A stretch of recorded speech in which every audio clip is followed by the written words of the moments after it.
Daniel Moss was a smart guy, but his mind was turned to work. At 28, he was the luckiest worker in the West East Company. His boss, Matthew Morgan, always said at every meeting that other employees should take Mr. Moss's example. Daniel's rise through the ranks was rapid, and one day he was suddenly the head of the entire International Relations Department. It was a tremendous success, and everyone in the firm was sympathetic to this promotion. After all, they were in agreement. With such dedication, any employee of the company deserved to be rewarded. Good money gave confidence in the future. Everything was fine. Christina Moss, Daniel's 26-year-old wife, was beautiful, slender, tall, and with memorable breasts. Her pitch-black hair gave Daniel's lover a blissful thrill. And even now, as the amazed Daniel looked at the fantastic spectacle that was taking place in his and Christie's bedroom, he saw that his wife was the most beautiful woman in the world. There was another party going on at their house that day, hosted by Christie. She felt that her husband's status gave her the right to gather her acquaintances in their home. Although it was exactly her house, her grandmother had left a beautiful mansion for her favorite granddaughter. 7 couples came to the party. The men were the older hosts. Danny knew they were the ones who had helped him and his wife deal with trouble at work. There were also executives from other companies. They were successful people who carried a solid weight in their town, the county, and even the state. The 7 middle-aged women were a match for the men. Say, even Matthew Morgan and his wife Catherine came. Danny had never seen Mrs. Morgan before these parties, a sweet and intelligent woman who loved to talk about her husband, who was her whole world to her. Everything was going traditionally, but Christina suddenly remembered that they didn't have any beer, which would be an appropriate beverage for the guests right now, so it was up to Daniel to drive to the market. Half an hour one way, half an hour back, plus the search for beer at the mart. Well, the party wouldn't suffer for the lack of a host. Danny got into his car and started it. He never argued with Christina. She was a goddess to be earned. And he, Daniel Moss, was the lucky man who had the honor of enjoying the body of a goddess. He drove 100 meters away from the house, but suddenly he remembered that he had bought 2 kegs of beer the other day and kept them in the basement. It was strange because even Christine knew that the beer was fully chilled and waiting to be consumed. Danny turned the car around and drove back. He pulled into the garage and hurried into the yard where the guests were. What a bitch. She sends her husband out for a beer and then she goes and gets our old folks. Mrs. Morgan recounted the strange information. Well, her gullible cuckold Danny doesn't even know he's been had for 3 years now. God, you've got to be born such an idiot who can't see the obvious. Mrs. Forst, Christina's boss's wife, was more blunt. Girls, what's it to you? We're paid money as escorts for our boys. We play our part and the rest is none of our business. So we're just having fun at poor Danny's expense. I don't think he deserves that fate. He just loves her too much. Some more misses spoke up in defense of Daniele, who froze around the corner of the house. He felt really sick. His eyes went black. He turned around and walked into the garage, from where he made his way into the house. His phone was in his hands and was set to record. No, he wouldn't be able to use that video in the divorce. In their state, adultery was not a cause that would be catastrophic for a cheating husband. But he was going to ruin the lives of everyone involved in this cheating. Male voices could be heard outside the bedroom door. No one had tried to close the doors. Who would want to hide from a husband who would be back in a little while, during which time everyone could sleep with the mistress? 10 minutes of embarrassing spectacle was enough for Danny. The excellent quality of the recording made it possible to identify everyone involved in the entertainment. No, he did not enjoy watching this movie. The exhausted man hurried down to the basement to his home office. He didn't take all his belongings, just the essentials.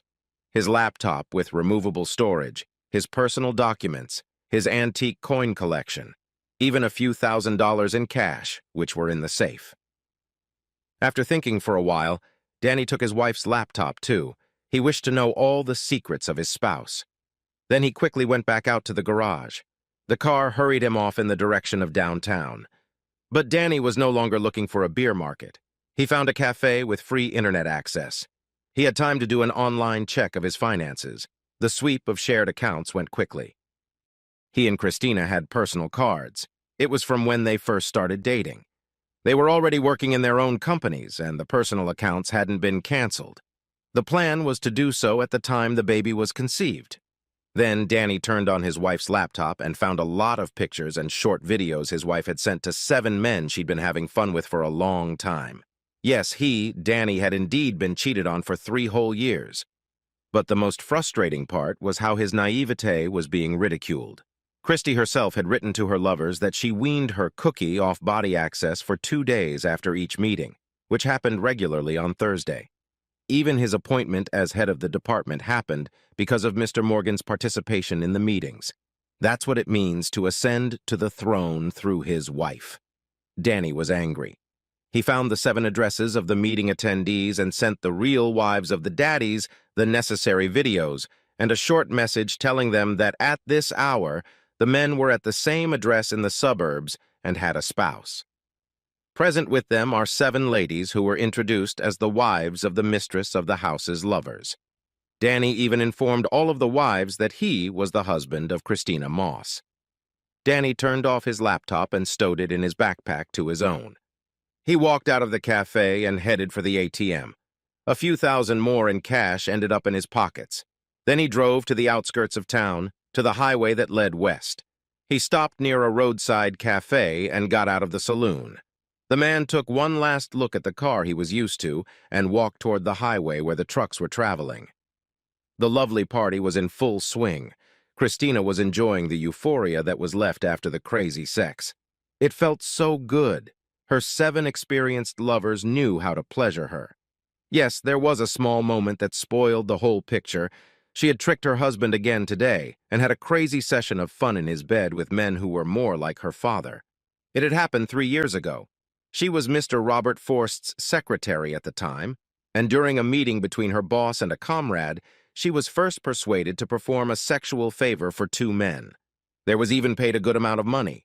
For an hour and a half, she received $1,000, and the young woman liked it. She was always paid. The number of Robert's friends grew, and soon Christine was doing favors for 7 men. She was glad that she could earn more money to, say, go with Danny on a joint vacation. It was the memories of her husband that caused Christina acute bouts of shame. Her constant cheating had dragged on. But things were going well for Danny, too. Matthew Morgan, one of Christina's lovers, had even allowed the young mistress's husband to take an executive position in their company. Tonight's party was a regular party that happened regularly every other month. Yes, Danny would be out of luck again and would have to hold out until Monday to get his usual dose of sex. No, Christina loved her husband. Loved him the way a young girl loves her boyfriend who means everything to her. But she had been on the sex needle for a very long time and couldn't give up that crazy high. The most amazing thing is that even the very thought of the fact that 7 men are sleeping with her in her own house and her husband at the same time went for a beer turned the young woman on. They finished their session and hurried to clean up the scene. Taking the sheets off the bed and opening the windows to the bedroom, Christina hurried into the shower. She wanted to wash off the marks. The men sat down next to their couples. Danny wasn't there yet, and that was odd. He should have been back from the market by now. Everyone looked subdued. The women who played the roles of wives were lovely girlfriends who were just working off their money. Christina's excitement over her husband's absence made her pick up the phone. But no matter how hard and anxious Christina tried to contact Danny, all calls were forwarded to voicemail. "What's wrong, dear hostess?" Robert could see his mistress's nervousness. "Danny should have arrived by now, and I can't reach him." Christine looked fearfully at her boss. But then something happened that no one in the room expected. For several minutes, the real wives of the 7 daddies burst into the yard. And that's when all hell broke loose. All the spouses were sent a fresh video of the men's session with Christina.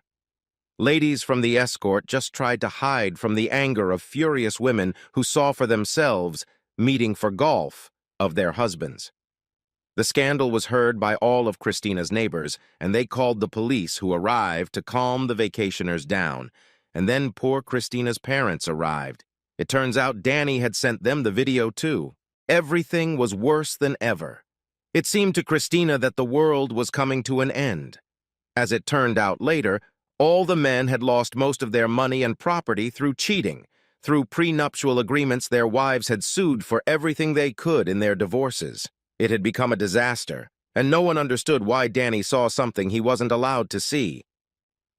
Christina quit her job, but she was lucky that one of her lovers was more successful and managed to keep her business from her spouse.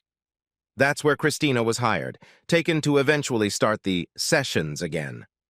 All the men were exhausted and they needed to find comfort on the bosom of their young mistress.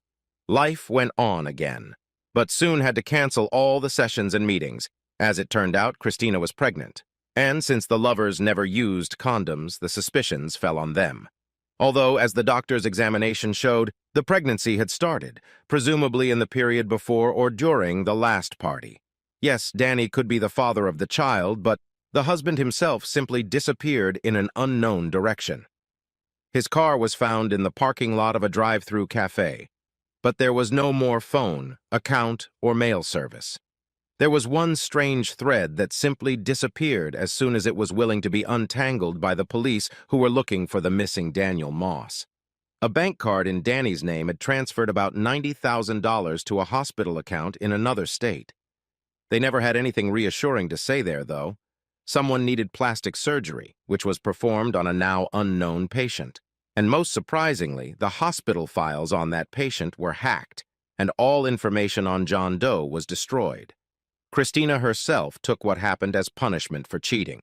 Her actions had led to this situation, although all her men were angry about the lost money and destroyed families. But revenge no one offered, because no one could find the whereabouts of Daniel Moss. Even Danny's parents didn't know where their son was. He called them, but it was impossible to locate him. There was some clever system of transferring calls even through Africa where, according to the searcher, the subscriber was located. But that particular place was an incredibly vast desert where you couldn't even find people, let alone any phone towers. Danny hid safely and his search stopped in time. No one wanted to waste their money. Christina gave birth to beautiful twins. She decided to stay home for a while and not go back to work.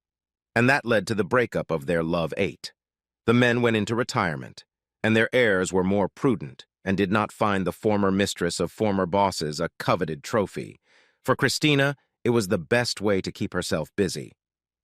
DNA tests on the girls found no commonality with any of Christina's lovers. By the method of elimination, the young mother realized that Danny was the father, but her husband wasn't around. And about the discovery of the truth of the paternity of babies, Eliza and Beatrice learned the younger sister of Daniel, Margaret. It served to bring the two women closer together, but Danny was never even mentioned. When Danny stopped the car on that last day of his stay in his hometown, he was sure his future would be gray. The driver turned out to be an older man who was very friendly. They got to know each other. It turned out that Patrick had an almost similar situation. He too had divorced his wife because of one stupid thing that had opened the man's eyes. The curtain behind Danny's back slid open quietly, and a girl of about 20 to 22 years old emerged. She was beautiful, but the right side of her face was disfigured. And then Danny heard a rather horrifying story. Patrick was a driver and tried to please his beloved wife, Rhonda. They had a daughter, Susie, a beautiful little girl who was the centerpiece of the family. But then it turned out that Rhonda was not too concerned about the desire for sex. About her adventures began to talk even the closest of her friends. It turned out that Rhonda often left her daughter alone in the house and went to a local bar to find a lover. When Patrick received a call from acquaintances and told about another party Rhonda in a local bar, he hurried home. His flight ended that day. But his wife didn't know about it. Little Susie had always been inquisitive. But on that cursed day, she explored every room on the second floor of the mansion. And then the worst happened. She just couldn't hold onto the steps and rolled down onto the ceramic tiles of the floor. Patrick was the first to see the mangled face of his daughter, who couldn't even cry. There was no one in the house. The man grabbed his daughter and drove to the hospital. He called a friend who was a divorce attorney and told his story. At the hospital, where the little girl was given help, the two friends and decided the future of Patrick and Rhonda's marriage. Rhonda arrived home the next morning. She was drunk, but a blood stain that was near the steps startled the woman. The baby was nowhere to be found. So the woman went to the police.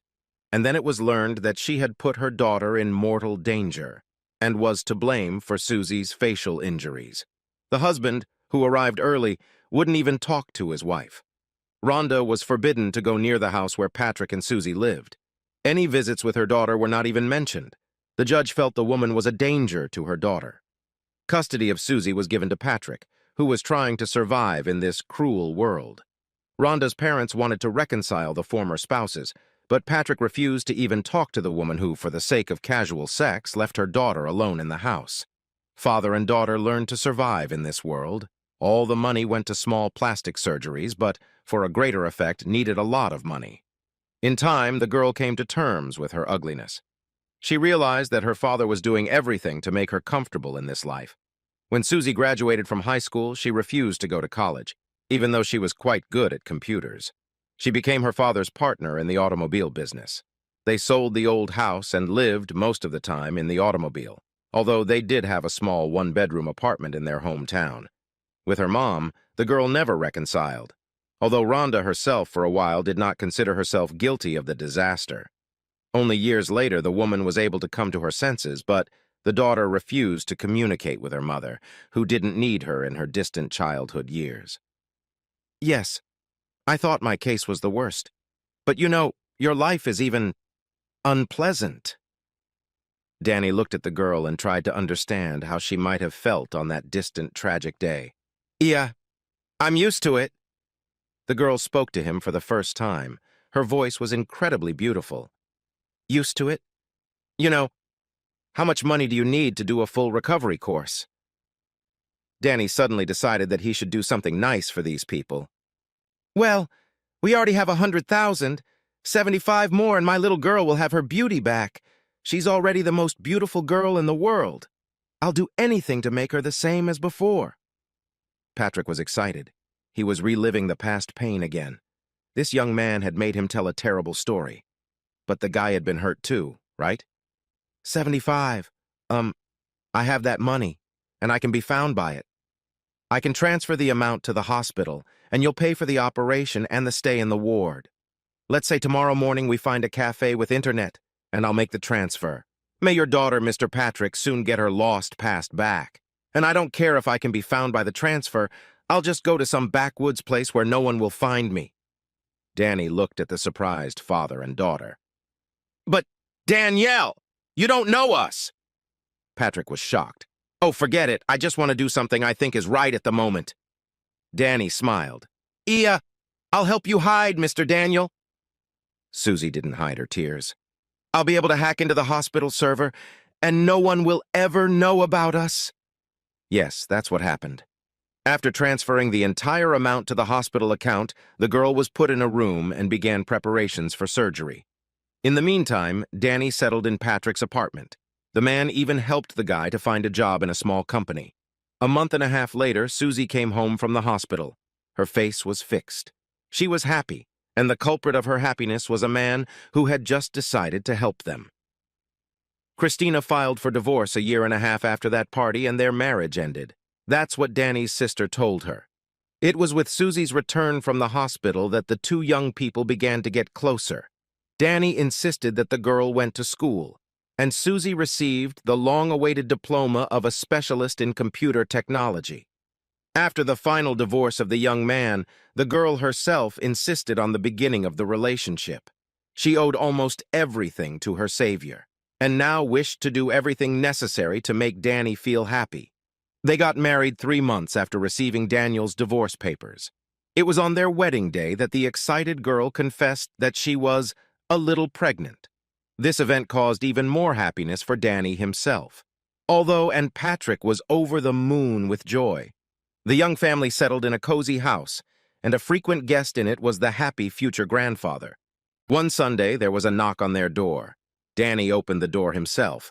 Patrick and Susie were sitting in the living room playing with their 6-month-old baby, Patricia. Standing in front of the man was an unknown woman in her 50s. Her look was nervous. Danny smiled and asked, "Is there anything I can help you with, Mrs.?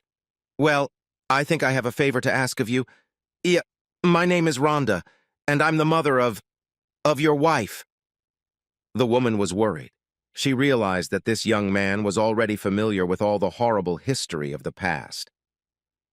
Um, Mrs. Rhonda, I think Susie and Patrick are in the living room right now. They're playing with little Patricia. I agree to let you two see each other.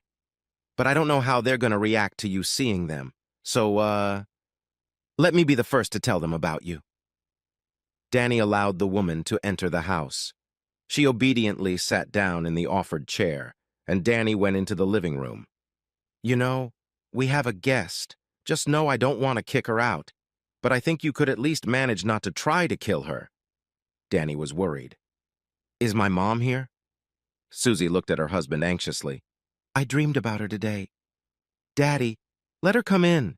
You know, our past is in the distant past. Yes, I haven't forgotten that pain, but Danny, would you please get Mommy? Everyone sat in silence as Rhonda entered the room. The family idol she saw was a blow to her. Tears streamed from her eyes. Rhonda knelt down and spoke softly to her former family. I'm sorry. Please forgive me for everything, for all the pain I've caused you, I'm sorry. Mom, I'd like you to meet your granddaughter, Patricia, and this is my beloved husband, Daniel. Get up off your knees, Mom. I'm glad you came to visit us. Susie walked over to the woman and helped her to her feet. You've lost so much weight. Even too much. I'm glad. I'm sorry. Rhonda hugged her daughter. She saw the beautiful face of her little girl who had forgiven her mother's great stupidity. Yes, Rhonda had always known about Susie's past. She had come to school and secretly watched her girl. She'd been to the hospital when necessary surgeries took place, but then Patrick took his daughter on near-constant trips. But now her daughter is happily by the side of a man who, Rhonda learned, helped pay for the surgery and made her daughter's life happy. It's okay. You can come visit us for a visit. I'm sure Patricia and I would enjoy your company. Susie smiled at her father. She didn't want to rebuild her family, but she didn't want to cause a new wave of pain for anyone. Dad, will you help Danny set the table? I've got everything ready. Okay, I agree. Patrick and Danny went into the kitchen. Seeing his daughter happy was the most satisfying thing for a father. Will you stay for lunch with us, Mom? Is there someone waiting for you at home? Susie sat down on the couch. Rhonda cautiously sat down next to her. If no one minds, I think I'll stay. And at home, I'm living on my own after no one's waiting for me. A new batch of tears washed the older woman's face. Calm down, Mom. See, your granddaughter wants to play with you. Susie smiled at her mother and placed the baby girl in her grandmother's lap. Yes, they had almost made up. No one at the dinner table was reminiscing about the past. What mattered was the present and the future. Let it be in the memory were those terrible days, but in that memory live different terrible memories, which in time no one raises out. Christina was surprised when she learned that her ex-husband had married a second time. This woman was told about it by Margaret. As it turned out, everything at Daniel was fine. Beautiful children, a happy wife, and a lot of love, all that Christine herself had lost. Lately, the young woman had been plagued by heart problems. She'd been worrying too much. Too many of her past mistakes had left an incurable mark in her heart. The only solace for the tired woman was her 2 daughters. They were now 9 years old. 9 terrible years that had been Christine's punishment for her 3 years of debauchery. And each new day was the same punishment. Christina went to the hospital for a checkup, and it was suggested that she be hospitalized. The woman's heart was too weak. It all went beyond the hospital, and Margaret was the first to check on her former relative. Hey, Chris, what are you doing, sick?